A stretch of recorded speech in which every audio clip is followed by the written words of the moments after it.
Now, Dr. Bill Zuhl is taking us across the seas to another continent, this time to Africa, South Africa, where he is going to share with us information about an intervention with women living with HIV to support them to reduce alcohol use.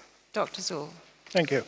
I'd like to thank all... I'm so sorry, I haven't introduced you. Let me introduce you properly. I'm so sorry. So let me just tell you a little bit about Dr. Zuhl before we begin. He's a senior public health researcher at RTI International in the United States. For the last 25 years, he's been developing and testing behavioral interventions to reduce HIV risk behaviors among people who use alcohol and other drugs, men who have sex with men, female sex workers, and other populations at increased risk of HIV. So thank you. That means I'm old, but anyway, I'm going to be presenting the results of some subgroup analyses of a larger study of 720 women. The analyses I'll present today are on 84 women who were HIV positive and who were drinking at baseline. I'll begin this presentation with some background information on the main study, and then I'll give you the results of this intervention for the 84 women who were HIV positive and drinking.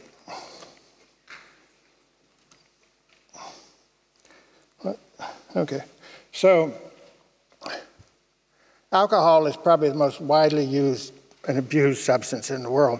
And we know that alcohol contributes to risky behaviors and contributes to HIV transmission. It also has been linked to decreased adherence to antiretroviral therapy, which as we begin to put more emphasis on HIV treatment as prevention, and we begin also to go out and be aggressively seeking and testing high-risk groups and trying to get into treatment, we're going to end up with more and more people who are being treated for HIV who are actively using alcohol and other drugs.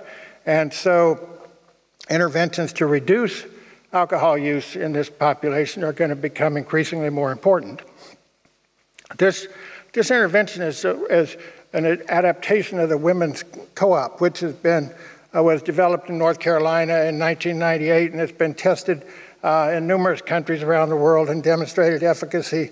This particular adaptation is called the Women's Health CoOp, and it's actually now a new study is implementing this intervention into antenatal clinics, substance abuse treatment programs, and HIV testing sites in Cape Town, South Africa. And in this particular study, in the overall study, women were recruited from 15 townships across in the Cape Flats region outside of Cape Town.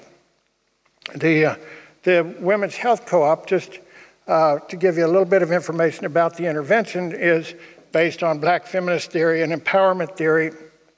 It uses woman-focused cue cards, role-playing, rehearsal, condom demonstrations to help women build skills and then refer people to resources that they need. In this study, the target population was women who use substances outside of Cape Town. The intervention is delivered as in-person, and the interventionists in this study were South African women, Black and colored, who were trained to deliver the intervention, and it consisted of two groups. The study design, which is too busy to see in this slide probably, but it was a three-group design. For these analyses, we are collapsing the nutrition intervention and the VCT only into one arm, and the women-focused intervention into the other arm. The eligibility criteria for the main study was you had females aged 18 to 33 years. They had to report using at least 2 drugs, one of which could be alcohol, at least once a week for the past 3 months, and be sexually active with a man in the past month, and living in one of the target communities. The characteristics of the sample for the main study were there were 720 women. They were young, 22 to 24 years of age, pretty much most of them had a main partner, and very few of them had completed the 11th grade. In terms of their drug use, we tested them, and methamphetamine use was really high in this sample. Well, you can see that that's about close to 50% of them tested positive for methamphetamine at baseline. Also, Mandrax, which is a methaqualone, was pretty high in the sample, and there was some opiate use. And for these analyses, which were just limited to 84 women, the women had to be HIV positive, and they also had to self-report alcohol use at baseline. And you can see here that at 12-month follow-up, everyone was drinking at baseline. So you can see in the women's health co-op group that 46% of women were abstinent from alcohol at 12-month follow-up. As in the comparison group, only 18% were abstinent from alcohol. In a logistic regression model that adjusted for their quantity and frequency of alcohol use at baseline, the odds of being abstinent for the women's health co-op group were 3.6. And so it was really, pretty good in reducing and getting women to stop drinking. And we had less power here. This sample was not selected to be people who tested positive for a drug at baseline. So only 50% of the 52% actually in both groups tested positive for at least one drug: opiates, cocaine, methamphetamine, or methaqualone at baseline, and or 52% had a negative urine, and so that didn't change in the comparison arm. In the WHC arm, 63% were abstinent from, or had negative test results for these drugs at 12-month follow-up. And again, because not everybody was using drugs, we had a little less power to detect change, but still, you can see the odds of having a negative test result were 3.07 in for the women's health co-op arm, and in the model that was adjusted for the number of drugs that they tested positive for at baseline. And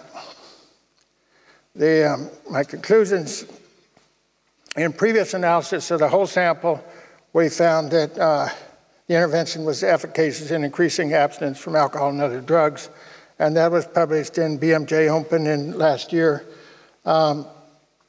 In these subgroup analyses, we found that the intervention was efficacious in increasing abstinence from alcohol at 12-month follow-up. And this is, as I mentioned at the beginning, as for HIV treatment as prevention to really fulfill its promise of reducing HIV transmission, it requires high levels of medication adherence.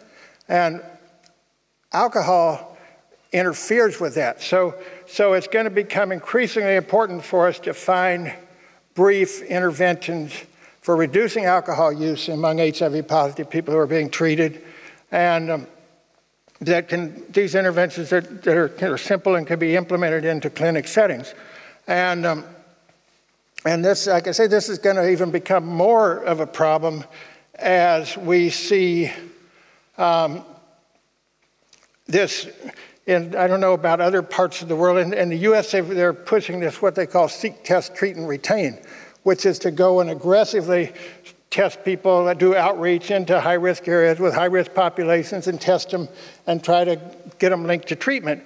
And that's only going to increase the proportions of people with alcohol and other drug problems in treatment and increase the importance of interventions to reduce alcohol use among people so that they will adhere to their medications, and we can see treatment as prevention fulfill its promise for reducing HIV transmission. And thank you.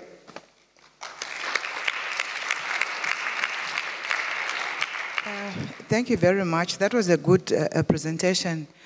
As we've heard, I think, throughout the conference, that at the moment we don't have a cure, but we have interventions that can help. Treatment as prevention is one of those. And we heard that this requires high levels of retention. And it is important to avoid alcohol, since usually alcohol may decrease adherence of ART.